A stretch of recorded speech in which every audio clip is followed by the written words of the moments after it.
Part 2, My Report on the McCarrick Report by Patrick Parson.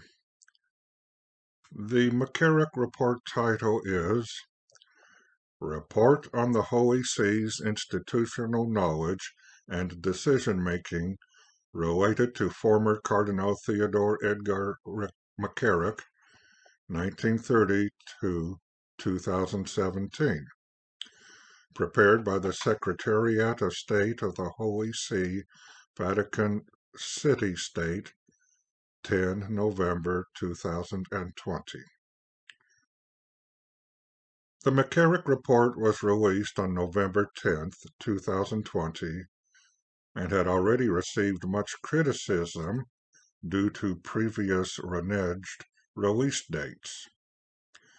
A lengthy, thorough study must take a sufficient amount of time, but when the report proprietor says the report is completed without making it available, that raises suspicions. Previous release dates had been promised and ignored. But the report was finally released on November 10, 2020. There were, of course, many reviews, and most were, in my mind, dissatisfying. I realized after hearing different evaluations of the report, I would not be sure what the report actually said or didn't say unless I read it myself. I did not want to take the time to wade through 449 pages of the investigation into a seamy part of our church, but really saw no other option if I wanted to know the truth. So I am taking the time to read the entire document and to share it with you. The report starts with confusion, at least for me, in the title alone, from the indicated date range of 1930-2017. That is not the age range of McCarrick, who is still alive, nor is it the length of his time as a cleric, since he could not have been ordained at so young an age. Possibly it is a study of McCarrick's life during the period of 1930 through 2017, which then raises the question why it stopped so abruptly. Did the Vatican lose all interest in McCarrick once he had retired? Now, as a side note, later the report clarifies that 2017 was the year an allegation was made against McCarrick regarding his sexually abusing a minor in the early 1970s. The beginning of the report also states, Copyright 2020 Holy See, Secretariat of State, all rights reserved. Reproduction in part is permitted exclusively for the exercise of the right to report.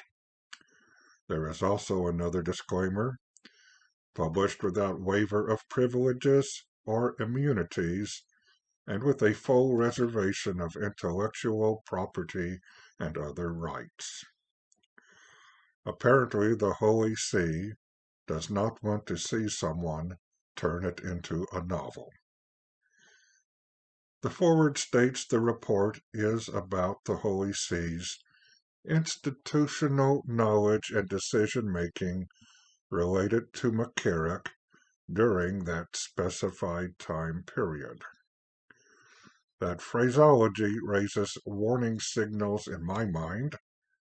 Does institutional awareness not exist as long as something is not officially acknowledged, even if everyone is aware of that information?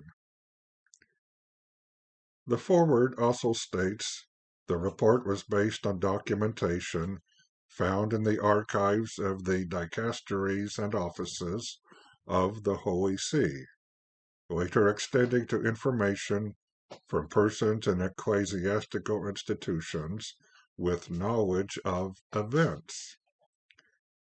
Now, does the term events create a limitation on the study, or is it meant to be all-inclusive, such as activities, actions, attempts, or even crimes? But I had better stop quibbling so we can get to the report itself. The introduction, page 1 of the report, states no limit was placed on examination of the documents, questioning of individuals, or expenditure of resources necessary to carry out the investigation. That's good. But it is not clear to me why there are so many blank or nearly blank pages before even reaching the table of contents. The introduction is signed by Pietro Cardinal Parolin, Secretary of State. There are 449 numbered pages, starting with the introduction on page 1 and ending with the conclusion on page 449, along with pages Roman numeral 1 through 5 for the table of contents. Now, keeping with my goal of limiting these productions to no longer than one printed page, it is time to end with the Fatima prayer. The next program will be a very brief look at the report conclusion. Although this may seem a bit of a jump, I want to see how the story ends, if it ends. So in the meantime, let's say the Fatima prayer.